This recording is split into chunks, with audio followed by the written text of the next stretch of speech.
Welcome, everyone, virtually at least, to the Inamori International Center for Ethics and Excellence at Case Western Reserve University in Cleveland, Ohio.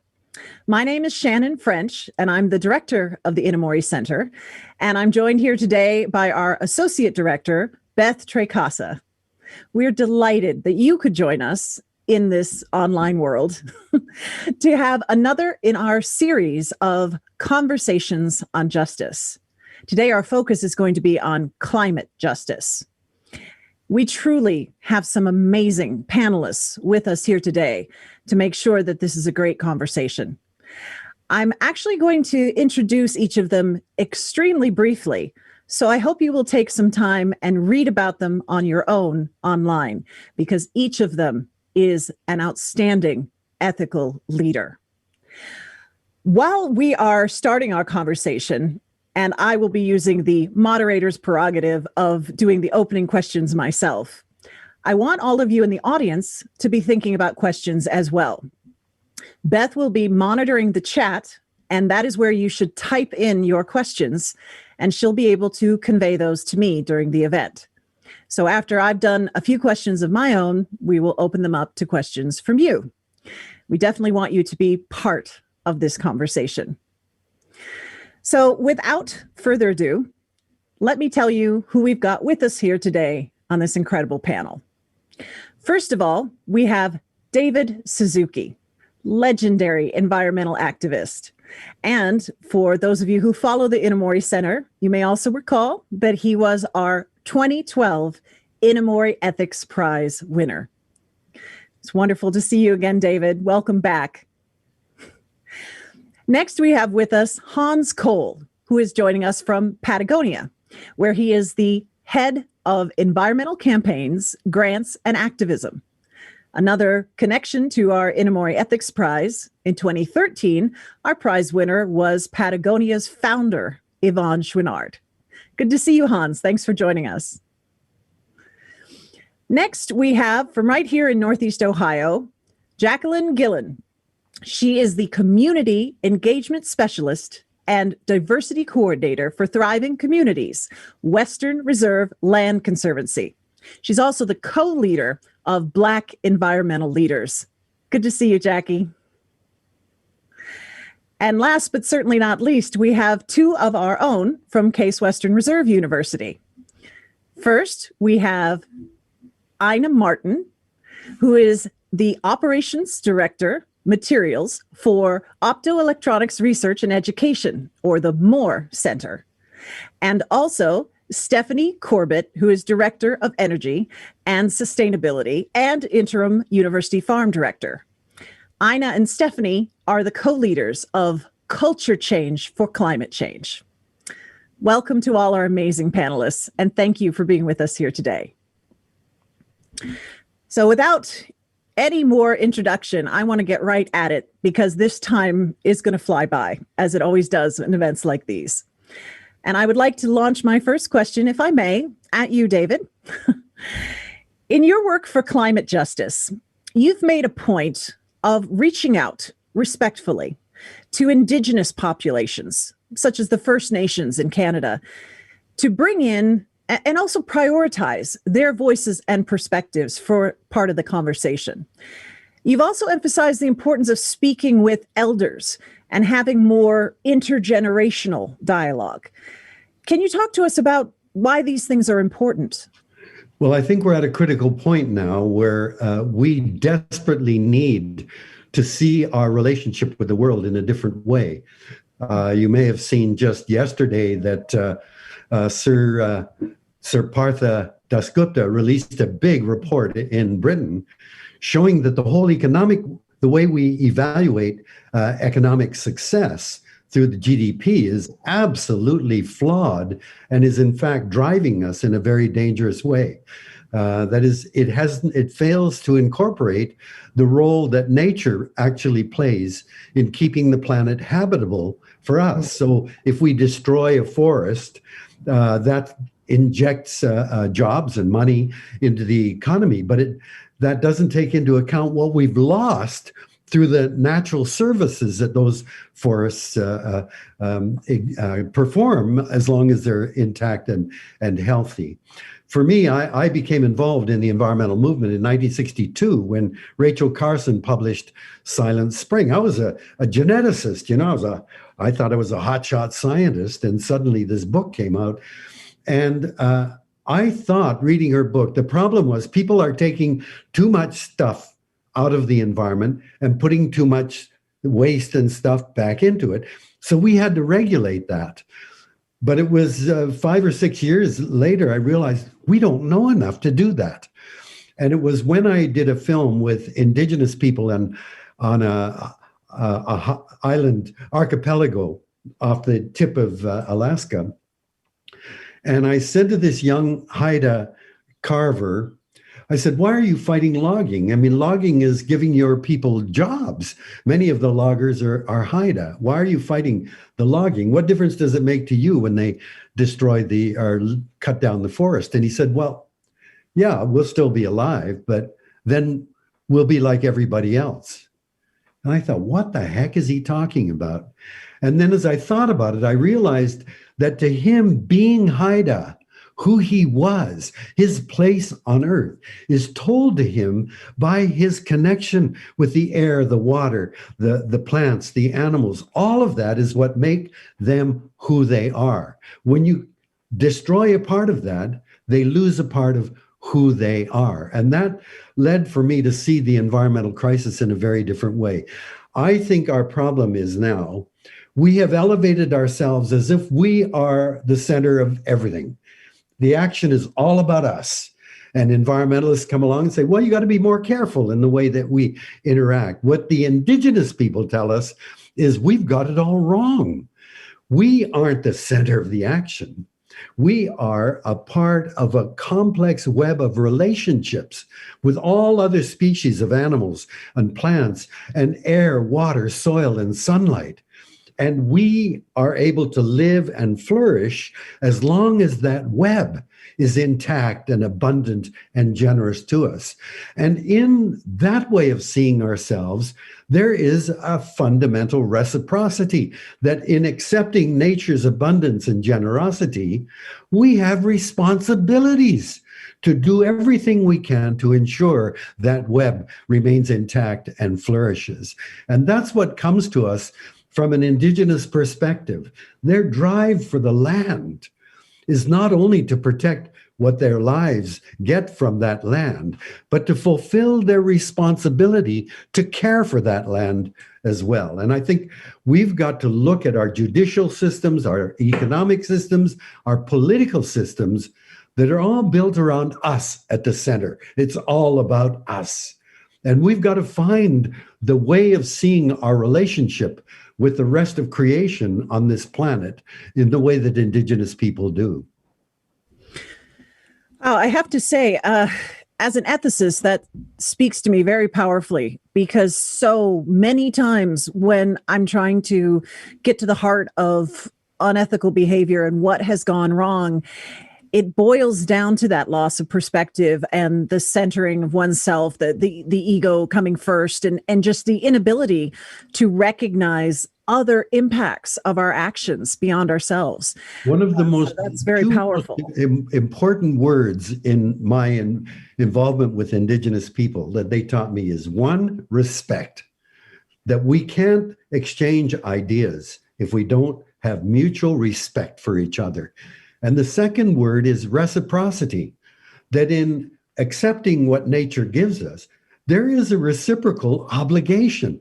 And one of the things that really worries me in North America is we've got this idea, you know, of John Wayne riding tall in the saddle and going out and pushing back the frontier and the rugged individualist. And when you look at how that manifests itself today, it's, you know, freedom. I want to be free. And so you look at the anti-vaxxers, you know, they think that they're free. And I keep saying to them, wait a minute now, the air you're breathing out is going straight up my nose. Don't you have a responsibility? You don't have the right to wear or not wear a mask as if somehow, you know, this is an expression of your individuality. We don't have that sense of reciprocality, of reciprocity that in living here and being in a community, we have responsibilities as well as the right to be free and rugged. And that's something that infuses so much of conversation in North America today. Freedom. I want to be free to make my own decisions. Well, there are responsibilities that come with that kind of freedom.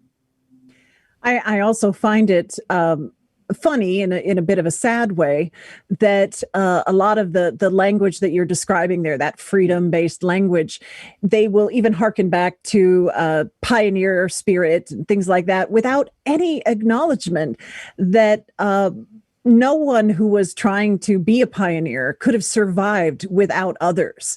That anything that was achieved in those times that they're holding up as rugged individualism was actually not done by individuals alone, but communities supporting one another. And without that, it all would have failed. We all fail if we don't work together and see that web. I really appreciate that point. With that, I think a nice connection can be made to another way in which we are not necessarily listening to all the voices that we should be listening to. Jacqueline, if I could bring you into the conversation, the U.S. environmental movement has not historically centered people of color. And this is despite the fact that they've played a significant role, from George Washington Carver to Dr. Robert Bullard and so many others. The failure to acknowledge these contributions, plus the lack of diversity and representation, strike me as harmful, since they're keeping vital voices and ideas out of the core conversation. As a Black environmental leader in Ohio, you've done a lot in our region to try to reverse this trend. And I'm curious, do you see any signs of progress? What gives you hope that the climate justice movement is becoming more inclusive? That question is significant because it harkens back to what David is talking about, and he's talking about our humanity. So first of all, the acceptance that Black, Indigenous, people of color are part of humanity. And humanity has to be in a powerful relationship with nature. But when you deny humanity, when you deny Black people's right to land and clean air and water, and deny the Indigenous people their basic rights as human beings connected to the earth, you lose in the end. So we're in a place right now where we really have to spend a lot of time raising awareness and teaching not just others that don't look like us, but ourselves, because we've become isolated from the conversation. Though we've been a contributor for decades, the isolation is real, and we have to deal with that. Thank you. And it's interesting, isn't it, talking about isolation, particularly in our current situation with the pandemic, which again connects to David's point about the expanding crisis that has been the COVID-19 pandemic was made worse by people not cooperating and not taking care for the reciprocity that is required of us as ethical beings. I find that very important as well. Ina, I'd like to bring you in here because of a connection that I just heard in what Jacqueline was talking about. I know that you and others at Case Western have been working on the Culture Change for Climate Change project, and that brings in the neighborhoods near our campus. Again, an artificial divide that can happen, used to be called town and gown between universities, or the ivory tower. What are the goals for that culture change for climate change effort, and how does it focus beyond the university? What are you doing to work with people from the neighborhoods near our campus? Great question. So Culture Change for Climate Change is one of 8 initiatives that was funded in 2020 by the Provost Office at Case Western. And the mission is to connect, promote, and create initiatives that are going to combat climate change and promote climate justice, not just at Case Western, but with our neighbors. And the idea is to, our goal really is, right, to harmonize and scale climate action. And the approach that we have is a networking approach. So we're not building a new institute or a new center, but what we want to be able to do is bring together people, both at Case, so students, faculty, staff, and our communities, to talk about how we can do more together. And so one of the really neat parts of this process has been getting to meet Jacqueline, and I'm looking forward to a lot more conversations with her. So we started with this core team of organizers. So there's myself and Stephanie, and also Grant Goodrich from the Great Lakes Energy Institute, Julian Rogers, who's in the local government and community relations office, 2 sociology professors, Cassie Pittman-Clater and Brian Gran, and a physics professor and former dean of College and Arts and Sciences, Cyrus Taylor. So this is already a pretty broad-reaching group of people at the university. And the idea was we want to do this work on campus that's effectively just lowering the energy level for people to interact with each other across schools and departments on matters of climate change and climate justice, right? And there are a lot of people working on this. There's a lot of great work being done on campus, around campus, between campus and the communities all together. But we want to look at ways that people can build and expand on what they're doing. So how do our political scientists and our engineers and our physicists and our philosophers all work together to be able to do more? And so part of this effort and part of how we are currently working with the communities, it has to know with where we're starting, right? So we talk about we meet people where they are. Well, where we're starting in terms of perceptions of climate change and possibilities for climate change action and work and climate justice, that's a really varied space. It's not just a point, right? There's a lot of different people at a lot of different places. So one of the critical components to the Culture Change for Climate Change effort is actually a research project that's being led by the sociology professors and the physics professor. And what they're doing is designing and conducting focus groups in the communities to establish that baseline of what people's attitudes and perspectives are towards climate change. So the idea is that we will have these conversations, which will help us identify the themes that can be used to inform our longer term actions. So we don't want to just jump in and start, right? So we want to figure out where we are, what's going to be useful, how do we foster these relationships, and how do we then use that information to foster effective action. Wonderful. You know, I'm hearing a lot about relationships, about partnerships, about working interdisciplinarily on all of these problems and bringing together groups that might not otherwise be part of these conversations. I'd actually like to bring in Hans Cole here because I don't have to tell you this, that oftentimes when people are talking about environmental issues, corporations are the bad guy. They are painted as the villain of the piece. And with some reason, there's a lot of examples we can give throughout history. And yet, Patagonia, as an example, is actually held up the other way as an organization that has shown how to remain profitable while keeping the focus on sustainability, which has always been something that Yvonne Chouinard has deeply believed in, and making it a priority not to contribute further to environmental harm. Is this a model that other for-profit companies and corporations can follow, or is there something unique about Patagonia? Yeah, thank you, Shannon. I appreciate the question, and it's an honor to be here on the panel.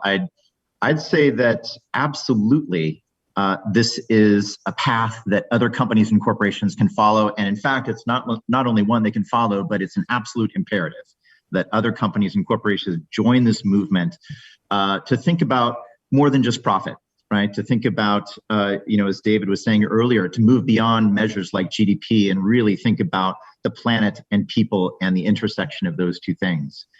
And, Patagonia certainly has some advantages, I think, when it comes to being a privately held company. We have some freedom to do what we want. So we do push it to the very edge as much as we can. But there's some great models out there that companies can use to start to move down this path towards greater sustainability and towards greater responsibility. We're a B Corp, which means that we've incorporated some of these values and ways of thinking into our bylaws, and that's something that other corporations can do. They can become a B Corp.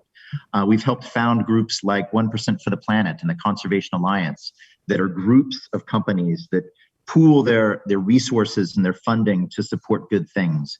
And certainly on climate in particular, there's just sort of a baseline responsibility to reduce our carbon footprint, to do everything we can to reduce our impact on climate. We're looking to be 100% powered by renewable energy by 2025, I believe, in our U.S. owned and operated operations. So we're really pushing hard on those fronts.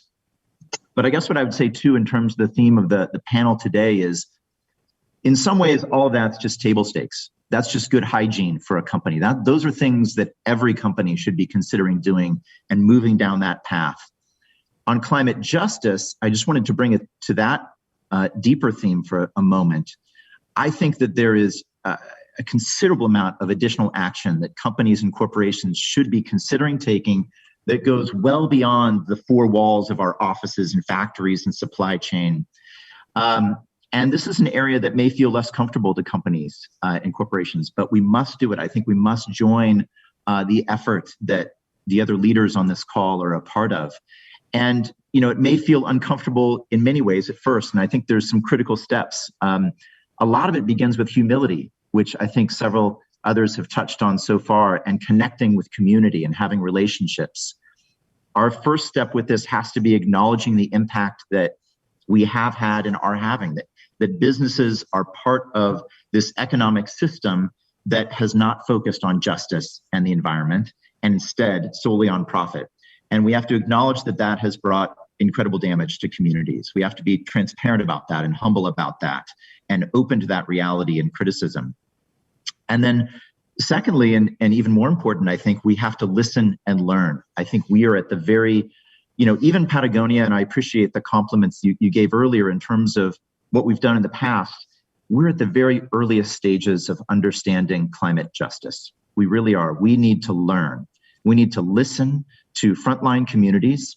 We need to try to understand what they're facing. And we come to this as privileged individuals for the most part who don't feel the impact of the climate crisis as acutely in many ways.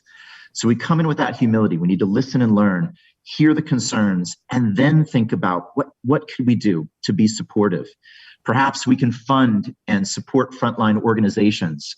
We're working with groups like Climate Justice Alliance, UPROSE, Asia Pacific Environmental Network, lots of incredible groups that focus and are led by individuals and people in those frontline communities. We can fund and support. We can bring those financial resources, and we can also bring, our voice. And I would say that, again, this might be a bit of a shift for many companies, but we need to get better at stepping back and allowing the voices and elevating the voices from frontline communities through our social media, through our web and online resources. We've got these great tools at our disposal and an incredible audience. Patagonia reaches 2 to 3 million people whenever we put a message out there, because those are the folks who are buying our products.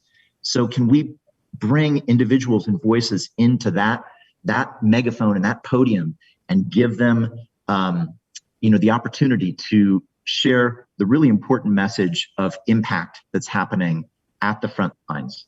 So I think there's some steps there's some basic steps that we all need to take as companies and corporations, and absolutely other companies are following and should follow those paths, but there's more to it as well. There's deeper work that we need to do.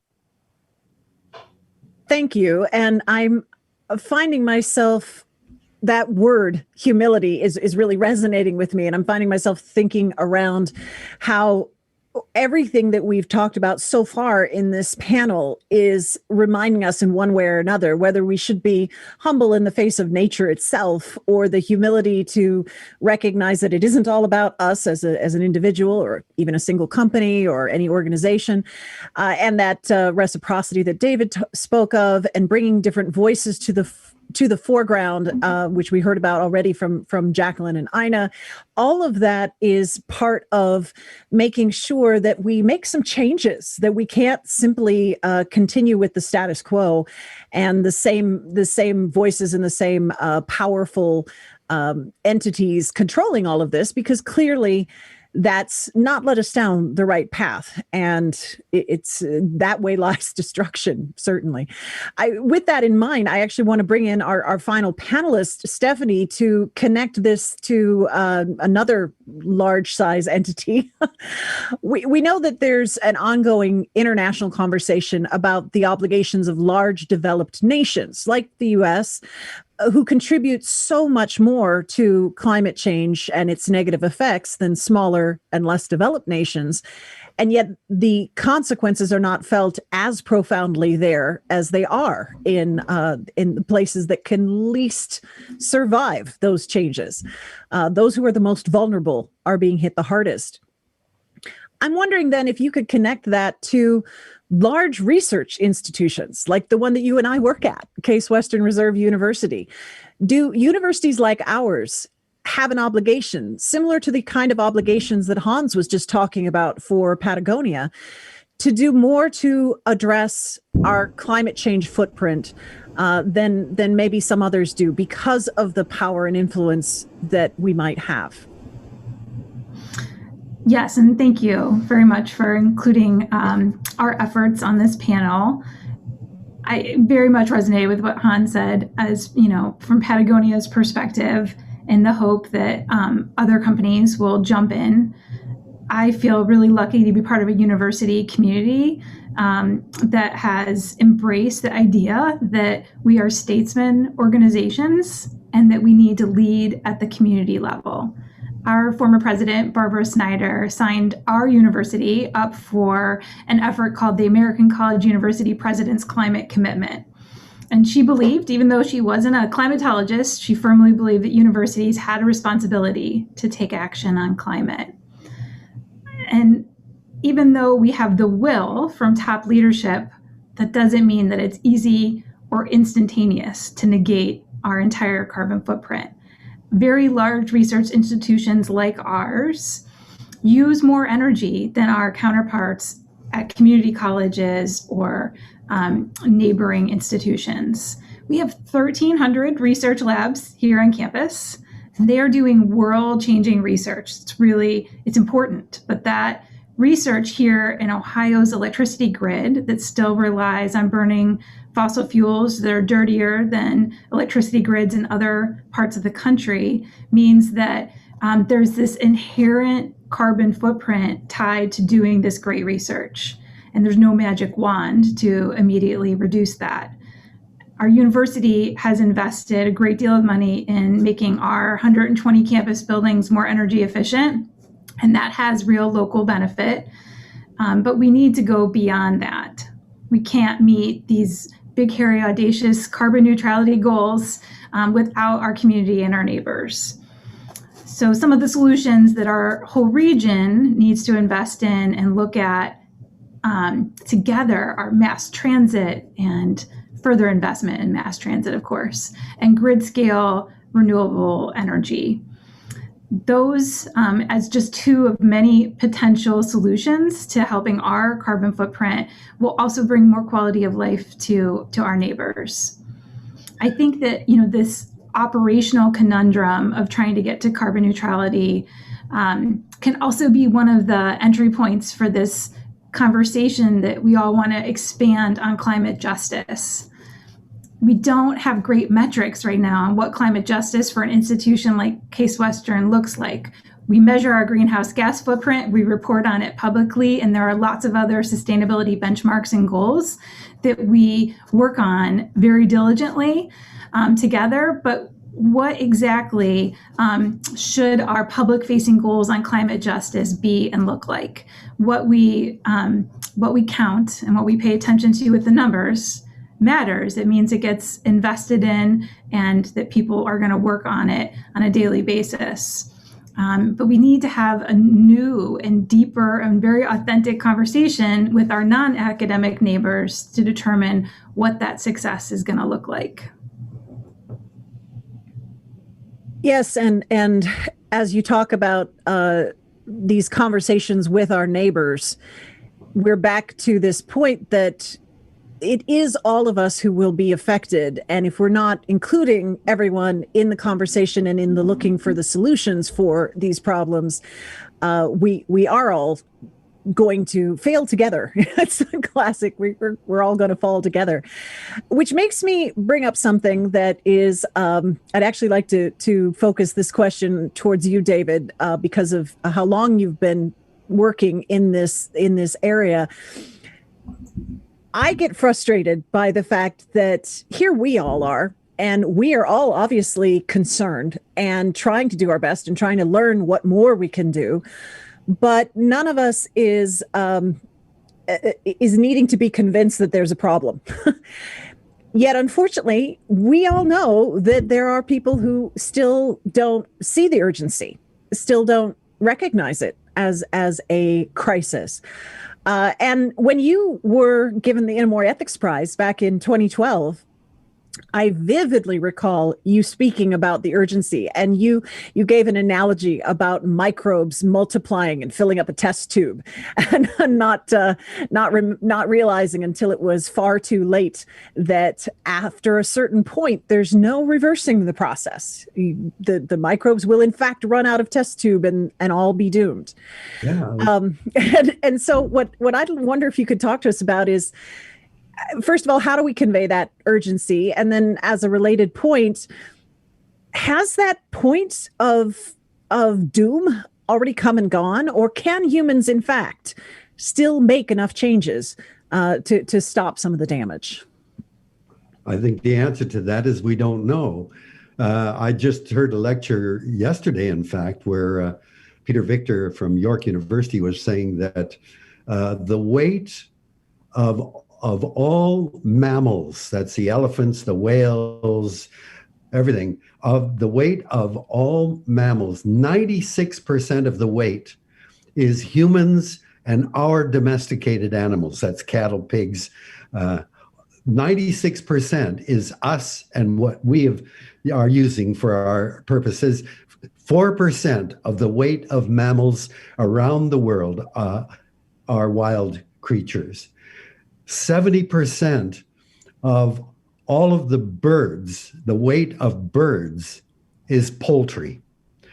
You know, we say this is the Anthropocene epoch, a time when humans have become the major factor shaping the chemical, biological, and physical properties of the planet on a scale undreamed of by any other species ever in the history of life on the planet. We've taken over the planet. 1 million species of plants and animals are now right on the cusp of going extinct. We have no idea in terms of long-term sustainability what this means.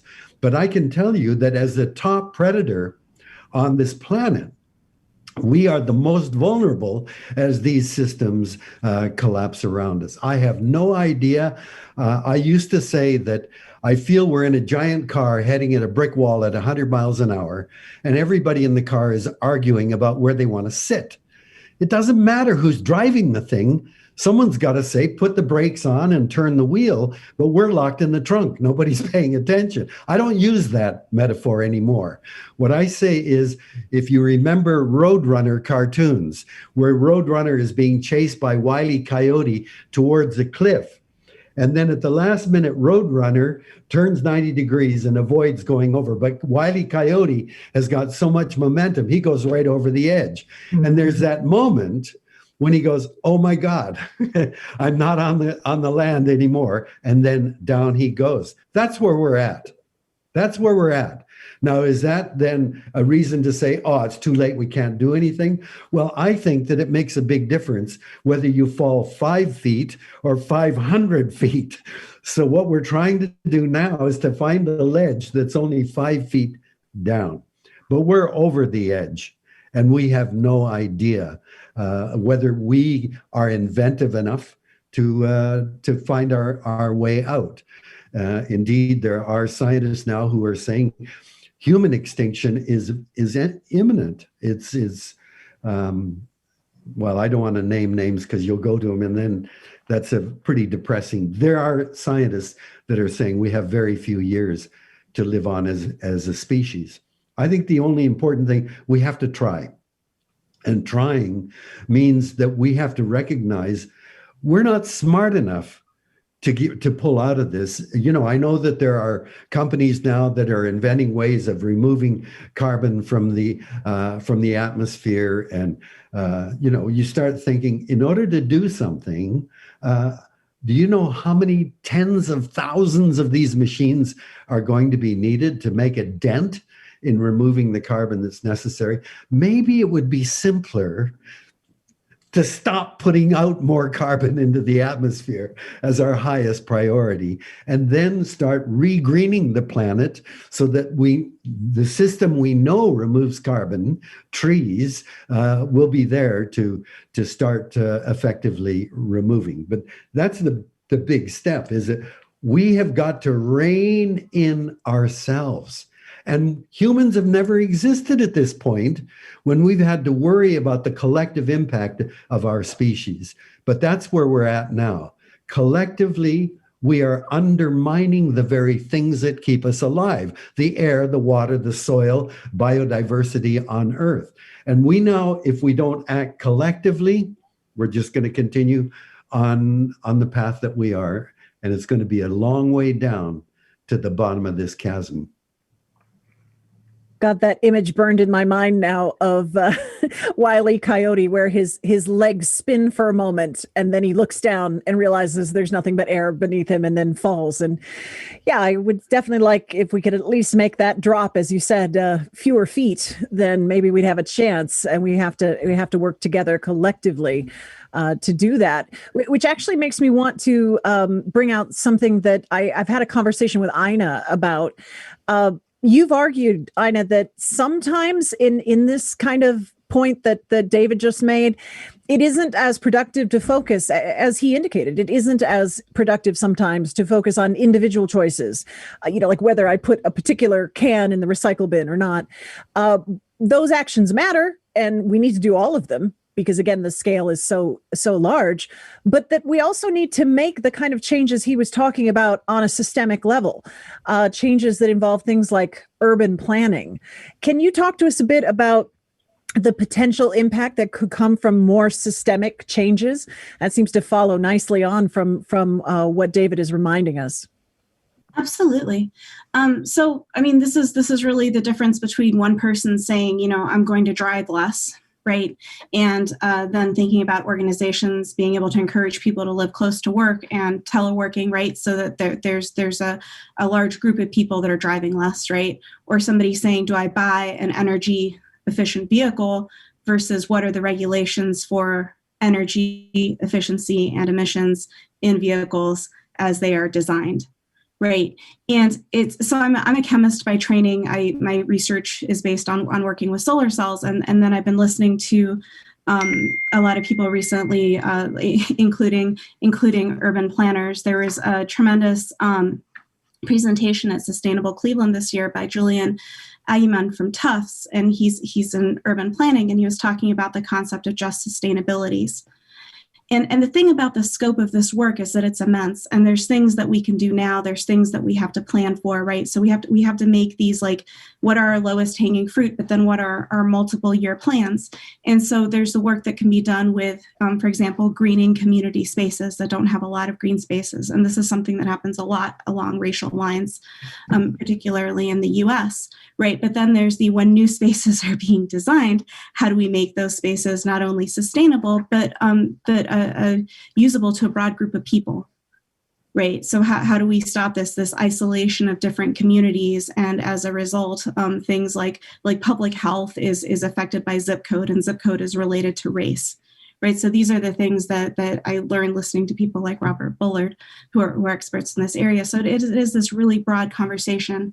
So ultimately, a system is made up of individuals, right? So I used to look a lot and say, who are the people that are working on this? And in matters of climate and in matters of justice, right? I think it has to become less about finding the few people that are working on this and finding out how every single one of us can incorporate this into the work that we do, right? So what are the systems that we affect that we can push on to start getting this mass level change that's needed to get that 45% reduction in carbon emissions from the 2010 level by 2030, which is now less than a decade away. These are the kinds of things we need to do. This is a huge effort, and it's something that everybody needs to be thinking about what they can work on. So it's not about whose responsibility it is, because it's everybody's at this point. I'm encouraged by how these points are building on one another. What you've just said not only connects to what David was talking about, but takes us back a few moments ago to what Hans was saying about if you have a platform, use it. If you have, and what Stephanie was saying about universities are doing certain things, but they need to really leverage everything they have towards this. All of which is coming back to the points around what we need to do collectively and individually in order to survive. I'm reminded, I'd like to bring you back in, Jacqueline, if I could, with what Ina was talking about. Sometimes, and I'm certainly guilty of this as an academic, we talk in more scientific terms or more jargony ways about things, and that doesn't necessarily get the message out as clearly as it should. And I think it could sometimes alienate some of the groups that we need to be part of this conversation. So I'm wondering, can you say something to us about your work and why it's important to use the right language to engage with communities directly? How can we do a better job to connect some of the more abstract ideas, like big terms like climate change or global warming, to specific effects that people feel and have lived, like urban heat islands or increased childhood asthma? If you could speak about that, I'd like to learn from you. I think the things that we hold in common are trees and our bodies and our health. So if we focus on the fact that in Cleveland, our tree canopy is very low, and there is a really ambitious plan to plant more trees, about 300,000 more trees. So for an elementary school student or for a scientist, they may describe the planting of trees and the effect of it differently, but we certainly can understand the health benefits, the air quality, reduction of carbon, all the wonderful benefits that come from planting trees. So that's one basic thing that we can do together, no matter what language we use, where we live. What's significant is the fact that intentionally, where people of color have lived, where Black folks have lived, there was an intent to make sure that trees were not there, that the air quality was not enough for us to not get sick. So we have to undo some things, some attitudes and some beliefs, so that we can go into our core neighborhoods and support planting trees, creating green space where there has not been green space. Regardless if we think these neighborhoods are developable or not, we all deserve access to green space. That's got to be a priority. And how we teach that, the language we use being very definitive about what these terms need, is important for adults and for children, because we want our young people to carry this message as well. So we can plant trees together here in Cleveland. I definitely want to plant trees with you.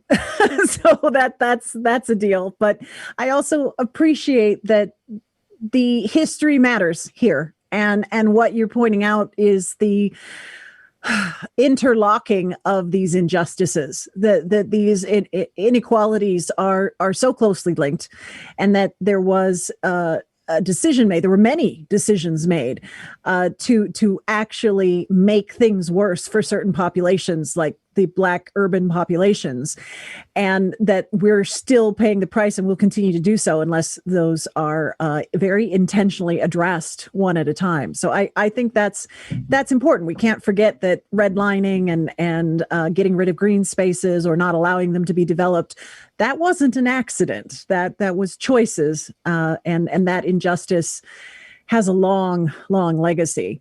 Yeah. I'd like that connects to my mind to Stephanie. I know that you and I've talked about stories, and it's interesting. We had a panel on justice in just the general topic of justice in October, on which we had another of our Inamori Ethics Prize winners, LeVar Burton, and he also spoke about stories being incredibly important for people to connect on issues that really matter on this level. And the idea of finding stories that resonate with people seems to me an important challenge when we're trying to address issues of this magnitude, to get people to be moved to care on that emotional level, to care about something like climate justice. Do you have any thoughts on how do we find those stories? Why are they important? So for me, I'm an animal lover. So I really care about the Indiana bat population here in Ohio that's in trouble. But I know, as somebody who's trying to be a change maker, that just because I love animals doesn't mean that everybody does. And that some people are going to be motivated in different ways. I had a great mentor, Holly Harlan, who is an industrial designer who started a group locally called Entrepreneurs for Sustainability. And she always said, you got to meet people where they are. And most people will care about one of the pieces of sustainability. And we always refer to sustainability as the triple bottom line. It's people, planet, and prosperity. So when I'm trying to find a story or a trigger that's going to make somebody care, whether that's somebody in an institution where we're trying to change business behavior, or if it's one of my neighbors who I wish was not putting pesticides on their lawn, I'm going to start with something I think they might care about. Maybe they are a people person and they get really motivated by are the plight of children who are sick. So did you know that childhood asthma is exacerbated in our neighborhood by us all driving to University Circle, where Case Western is, alone in our cars? If I'm trying to talk to somebody in one of our labs about their electricity footprint because they have very intensive equipment and we want it to be turned off at night, I might talk about how power plants in our area in Northeast Ohio are contributing to heart attack or asthma rates. But for some people, it's prosperity or jobs that really moves them. It's the economy. So when we're trying to get people to recycle correctly, I want to make sure they know that recycling is one of the top 5 industries in Ohio. When you recycle correctly, you're helping to potentially create jobs. For my kids, it's the love of Lake Erie. So I'm going to try to convince them to not buy the Capri Sun that's disposable at the grocery store so that we don't see single-use plastics on our local beaches. When I'm also talking about the economy and kids, we like to talk a lot about the fact that California is not the #1 state in the country for green schools. Ohio is. We have more green LEED certified schools from the U.S. Green Building Council than any other state in the country. And that's something that we can be proud of.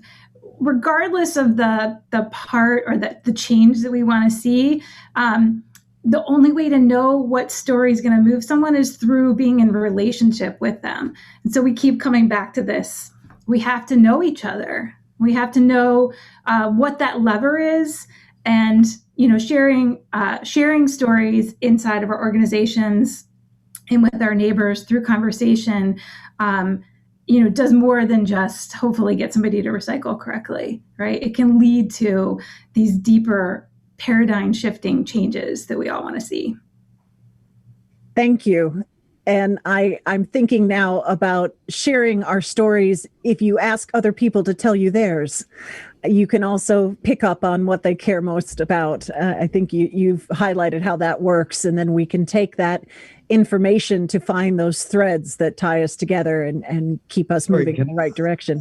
Go ahead, David. You're moderating. I'm sorry, but I do have something to say about this. I began, I didn't know it at the time, but I was a scientist, trained as a scientist, but I was asked to do a series on television in 1962 on genetics because that was my specialty. And I realized what a powerful tool this was to educate a wide audience about things. And I felt that science was by far the most powerful force that is shaping our lives. If you look at our media, if you look at a newspaper, you've got a section on politics, section on finance, you've got a section on celebrity, on sports.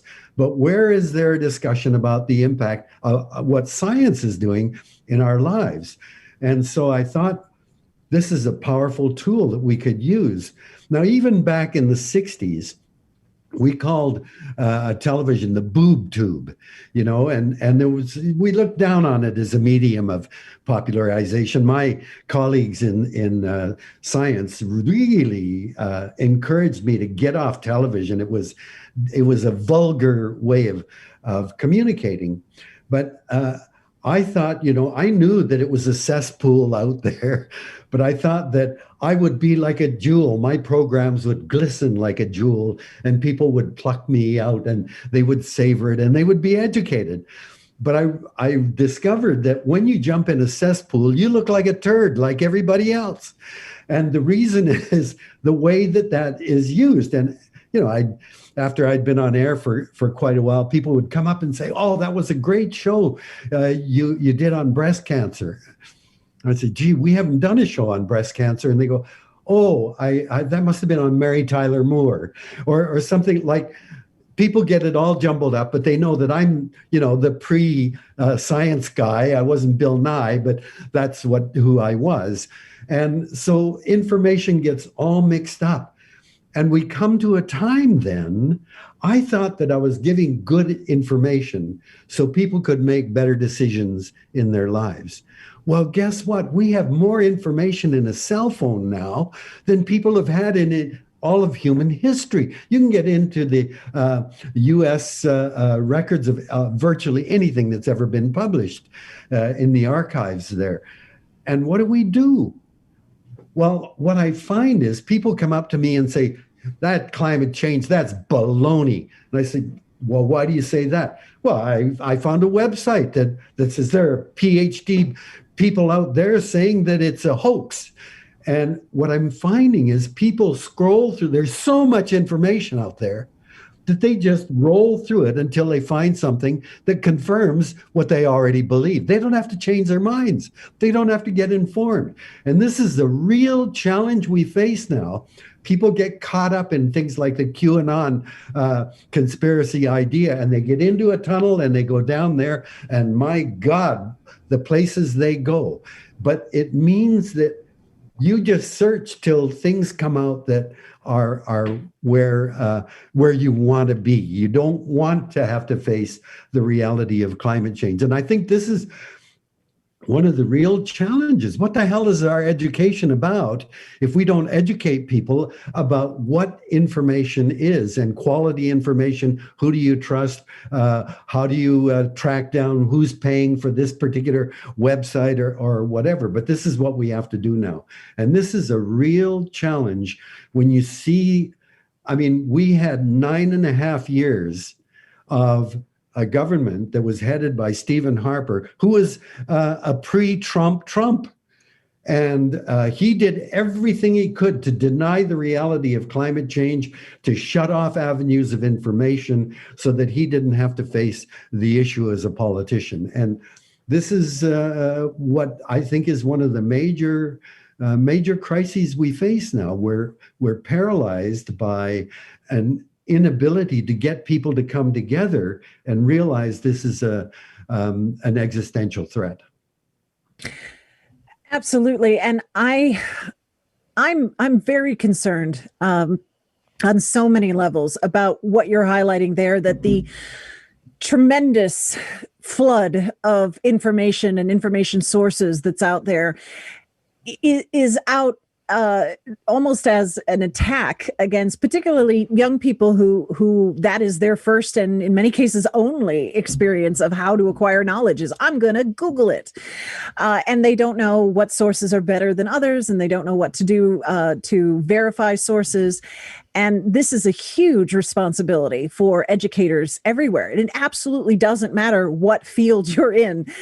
If you are an educator, critical thinking has to be central, and teaching people about things like confirmation bias, which you were talking about, that if you want to find a particular answer, you will be able to go out and find someone who will back it up. But that doesn't mean that's a good and reliable and valid source. And until we can get more on the same page that way, it does scare me. It does worry me a great deal. I also want to acknowledge that there's been a trend against expertise, and that it's part of this sort of anti-intellectualism that, how dare you tell me something with authority.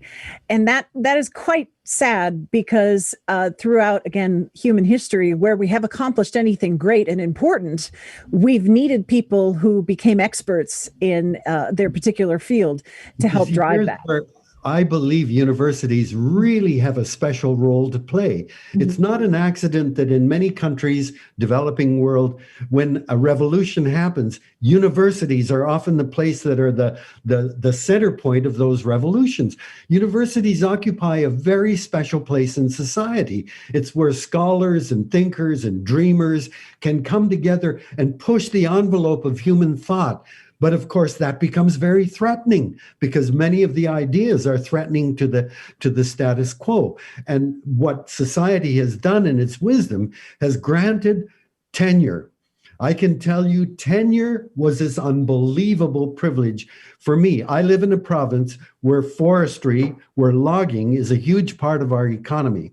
And when I began to go out and oppose the kind of clear-cutting practices, this raised, and a lot of the members of the board of the university were forest company executives.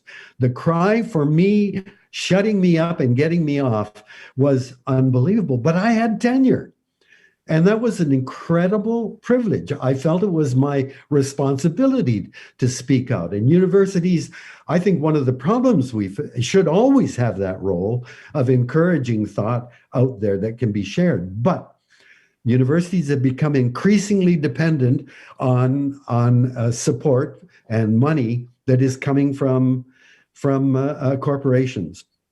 The corporate impact is unbelievable. The forest faculty here were down on my head like you wouldn't believe, because they're being supported by all of the industries that many of us were opposing. So universities, I think, really have they must play a big role as in a group of elite people. But I don't think elitism is a pejorative myself. But I think that the university has got to re-examine the whole role that the private sector is playing on them. I've seen Harvard University continue practices that they should have dumped a long time before, but because there were companies within the university itself fostering that activity, and this is in molecular biology, they continued to support it. And universities have got themselves into this, I think, awkward position, but they should be places of leadership on many of these ideas. And thank God there are people like Michael Mann and James Hansen and others that have been able to speak out because they're in universities. I'm certainly grateful to have tenure myself and the idea of academic freedom to speak our minds. But we definitely have to be on guard against just generally the profit motive driving everything. And whether that's in universities or any part of public life, politics, everywhere, when it's about profit and not about flourishing for all the people involved, you're going to start seeing this long-term damage accumulate even faster. Now, with that, I need to take some of our questions from our audience. And the first one is for you, Hans. So I am, if you don't mind, I'm just going to literally read the question, Hans, that has come in for you. And here's what it is. It says, it seems to me that larger corporations have the advantage of higher revenue streams and predictable sales forecasts, which allow for investment into long-term renewable energy technology. What's being done or can be done to help the countless numbers of small businesses or even households reach carbon neutrality when they may not have the available funds on hand to make those kinds of long-term investments? Yeah, thanks for that. It's a great question. And yeah, I agree. I think that there's, the challenge is to help resources flow in some new directions to enable different parts of our society and our economy to really participate in this transition from, fossil fuel, the old ways of doing things towards, greater electrification and clean energy and all the rest. And, it really comes to this concept that we've been, again, learning about and new to, but really embracing recently, called just transition, which is really bringing in this notion of as we move, as we make this big shift, as we, make all the changes that we know are absolutely necessary, that justice is a part of that equation. I think a lot of it comes to, where does the money get spent? In the US right now, we've just had this big change in our administration from several years under the Trump administration now into the Biden administration. And, there's a great deal of hope, I think, that this new administration will bring a new way of thinking in terms of how that money flows in our next couple of big packages of relief funding that comes out, that there will be a focus on that money flowing to communities, to, dispersed energy projects in frontline communities and communities of color, and the communities that are actually impacted the most by the climate crisis. We should be seeing, solar projects and wind projects in urban areas that have traditionally borne the brunt of the fossil fuel industry in terms of, all the pollution, and climate impacts as well. So seeing that funding flow from government through better policy towards communities that really need it, I think is an enormously important thing that needs to happen. I think corporations, companies like ours and others that do have the resources can also think of, maybe creative ways to invest. We have a program at Patagonia called Tin Shed Ventures, where we take some of the profits that we have as a business and put it towards small business investment. It's kind of a little venture capital concept that funnels money towards smaller, creative, environmentally sustainable ideas, whether they're about energy or about avoiding pollution or whatever the concept might be. But I think other companies could follow this example and think of how to even an investment sort of model, put money into small businesses that need that kind of jump start to get going, and that would really focus in communities that need it. So I think kind of at the government level and also from corporations. I find that helpful, the idea that it isn't a single answer, but that we're going to need some government support for small businesses and even households, as the questioner asked, who want to make these changes. And then also corporations who do have that power can channel it in those ways to help the people who have the will but not the way to do these kinds of changes. The next question from our audience is directed at Jackie. Jackie, as I did with Hans, I'm just going to read you the actual question that got sent in from our audience. So here it is. Much like what has been shown with recent developments in medical research, historically ignored communities have indicated that a lot of trust is lost because of our history of negligence in including them. My fear is that the conversation will not begin without some effort on our part in rebuilding trust in the first place.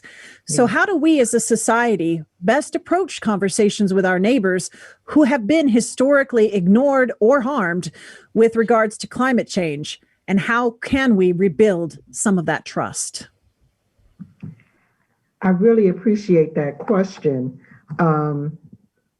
I work with the Western Reserve Land Conservancy, and about 5 years ago, there was a real effort to bring more people of color into the space around natural resources and to really organize. So we ended up here in Cleveland with Black environmental leaders.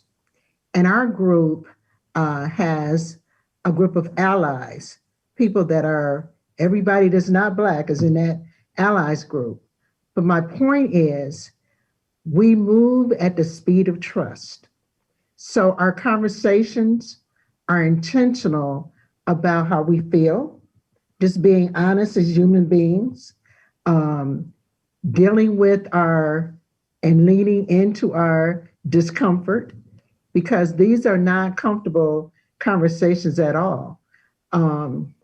So I invite the person that asked the question and all of us to begin with one person at a time that doesn't necessarily look like you. And we don't have to talk about anything complicated like climate change, but just to begin a conversation where we can discover our own humanity, I believe is the first step. So our allies group has changed and growing. We've captured the attention of almost 30 white-led environmental organizations. We come together with them on a quarterly basis, as well as our affinity group of Black environmental leaders. But the idea is that we have to build trust, and that's one conversation at a time. Themes again, the one conversation at a time, those individual stories that we tell one another, working together, humility, cooperation, all of these themes that keep coming up in each of your comments. I find them all together starting to point the way. So I appreciate the way that that's going. I like that. I have a question that is directed towards Stephanie. Stephanie, this is the question from our audience. How can we start a global campaign to ban plastics and go back to sustainable packaging for everything? Is that realistic? As an individual, I can't impact the use of plastics, but could we start a marketing campaign to end plastic use? Kind of like the campaign to wear seatbelts. A group started that campaign and then later it became law. It became the new norm. Wow, that's an awesome question. And I may punt and ask if any other panelists want to jump in at some point, but I will just say we have some amazing researchers at Case Western. If I had a chance to live another life, I would like to be an industrial engineer and get to design those new materials that we need so that we could kick the plastic habit.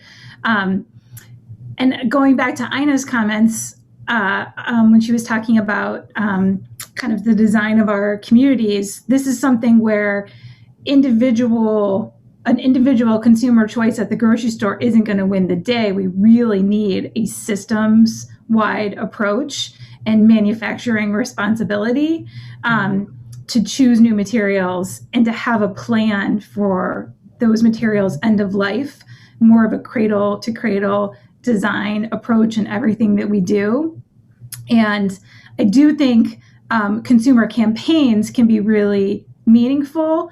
The seatbelt campaign is a great example of how to do that. But at this point, we are so reliant on this quick fix and kind of disposable nature of what we buy and the convenience plastics. And even now with COVID, here in Ohio, in Cuyahoga County, where we were on the verge of having a plastics bag ban right as the pandemic hit.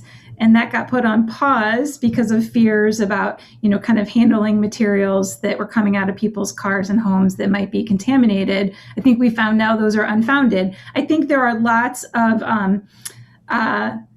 2 steps forward, 4 steps back on the plastics front because of COVID. And I will welcome other input from panelists who have big ideas on how we're going to kick the disposable plastics habit.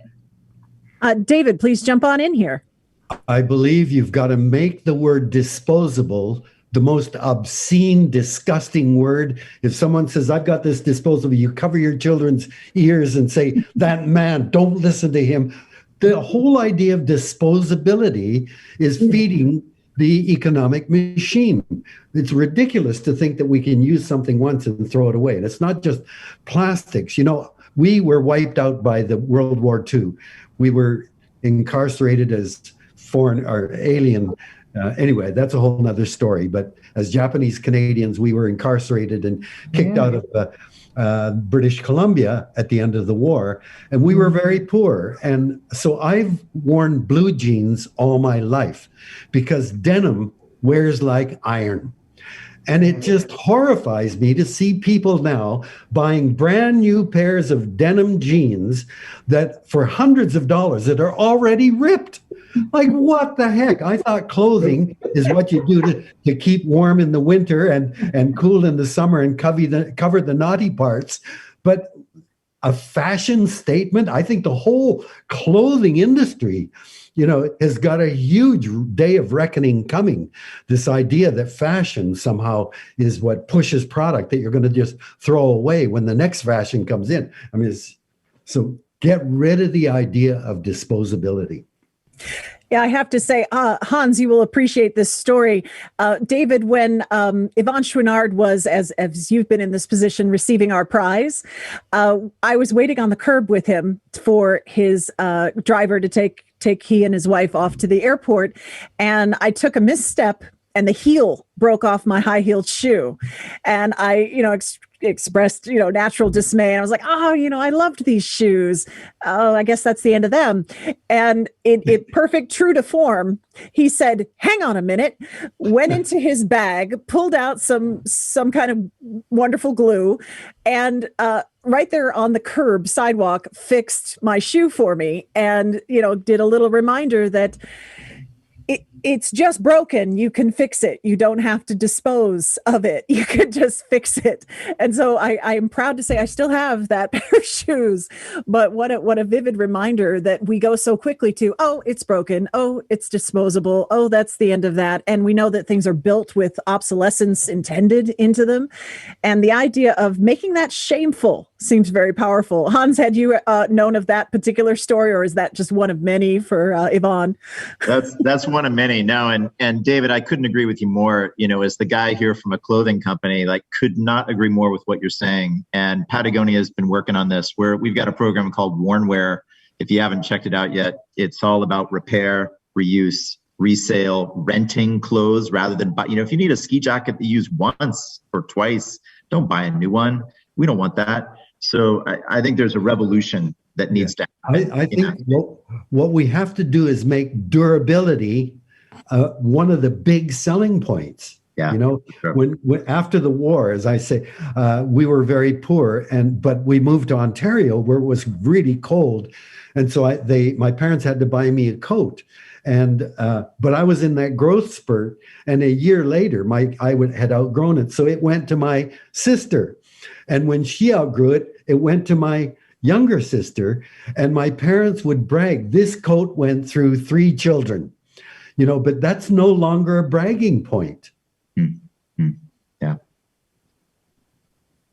This seems like something that gives me some hope and encouragement. Ina, you and I have talked about this a little bit too. Did you want to jump in on this point as well? Well, about the plastics, I was going to say there's the things that we choose to use that are perhaps optional, but then there are the things that are essential. So, for example, the medical industry uses a lot of plastics, and those aren't going to go away anytime soon, right? Things like IV bags, and that there are things that you can't just have a canvas bag for, right? Especially in medicine. And so I think there's also the technological piece of this, and as a university, there's a lot that's done here and in other places to develop, like Stephanie said, new materials. So people think about biodegradable plastics. What are alternatives? What are lessons that can be learned from the way things used to be done? And can those be reapplied to use more materials that don't get into the environment the way that plastics do? But it's not just an option to not have them in the world that we live in. And just going back to the question that went to Hans, I just wanted to make a brief mention that there's this Department of Energy Industrial Assessment Center at Case that's headed by a professor in mechanical and aerospace engineering named Chris Yuan. And they offer free energy efficiency assessments to any qualifying manufacturing companies and water treatment plants within 150 miles of Case. So it's an example of where the university can interface with the neighborhood. And this is in a really practical, technological way, right? The research of the university has resulted in the establishment of this program that can then be used to help companies figure out, these are small, mid-sized manufacturers, how can you impact emissions? How do you become more efficient? How do you lower your energy bills? So it's sort of a win-win all around.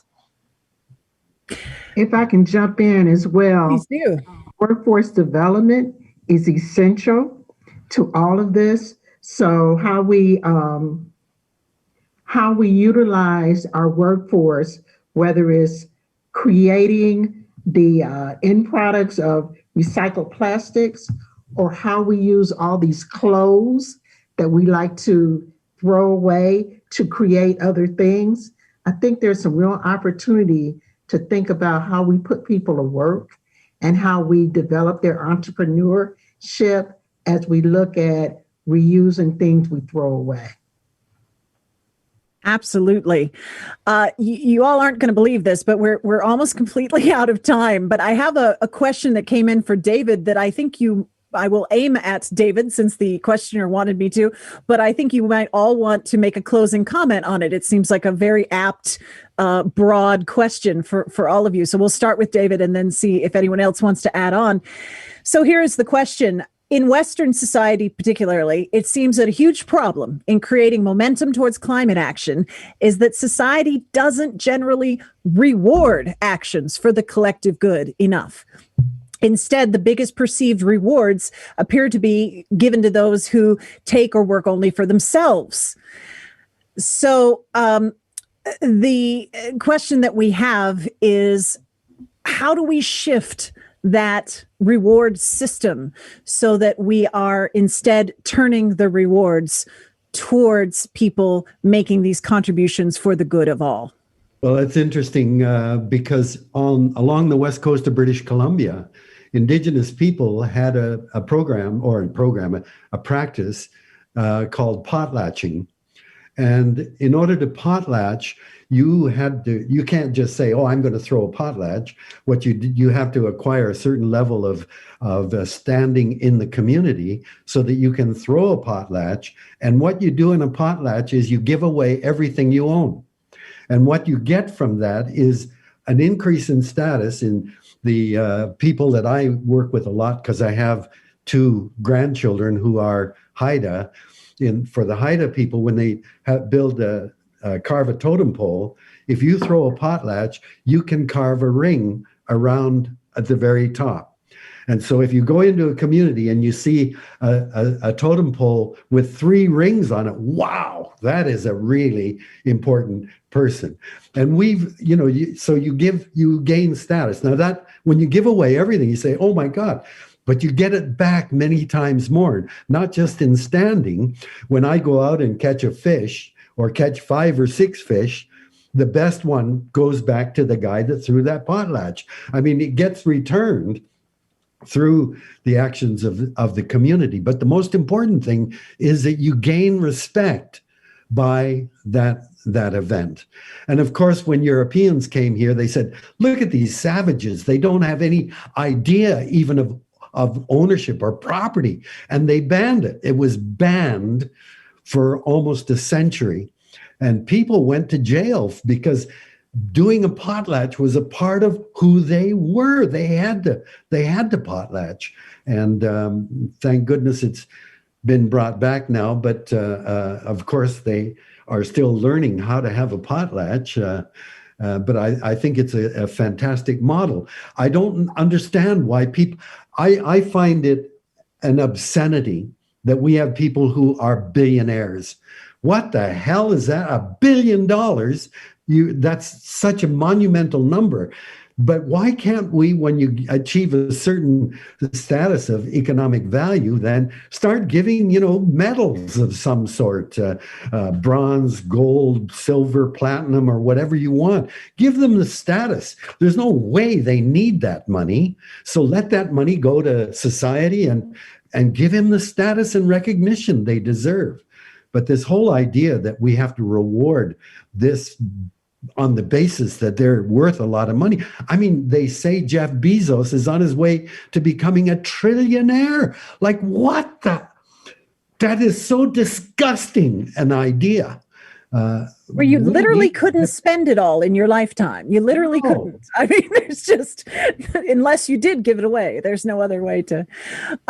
I agree, and there's some ideas there. I'd like to hear briefly if anyone else would like to jump in on how do we shift towards more of the potlatch idea, or the idea of tying status to contributing to the community and to caring about our collective good. Are there ways that we can do that?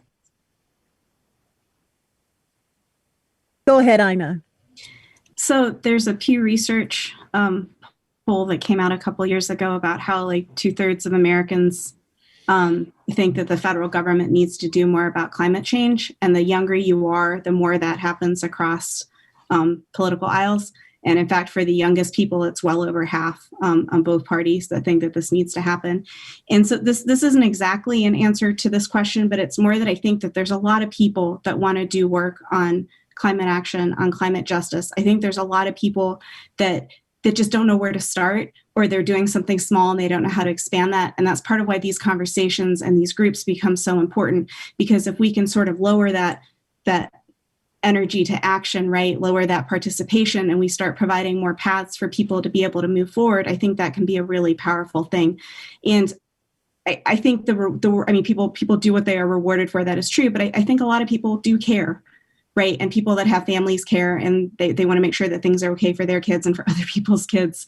Right. I don't think that that's so far removed from our whole society. Right. You know, certainly there are areas maybe, but like, I feel like there's still a lot of hope for action in there. And there's going to be a lot of talk about this reciprocity at the 3:00 Beamer Schneider professorship conversation that's part of the ethics table. So I hope the audience is able to see that in the chat, the link, and join for part of that. Well, I'm being told that I have cheated and kept us over time a little bit here, but I couldn't resist it because the conversation was so valuable, and I've certainly learned a lot here today. But we will use Ina's note of hope as our closing comment. I think that's encouraging. And I hope that everyone who has joined us here today has not only valued this conversation, but sees themselves as part of it and will continue this conversation. All of our incredible panelists are, as you can tell from their comments, deeply committed to making sure that this is an effort that is collective and is inclusive. So we want this conversation to continue long beyond today's event. Thank you for joining us, and please keep an eye on the Inamori Center's website for future conversations on justice.